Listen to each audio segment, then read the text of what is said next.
আদা বাটা 1 চামচের মতো দিলাম, লঙ্কা বাটা 1 চামচ, সব একসাথে করবো।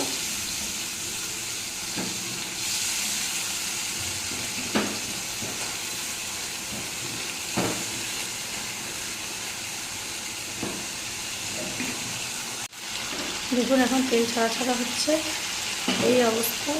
এখন আমি দেব নুন,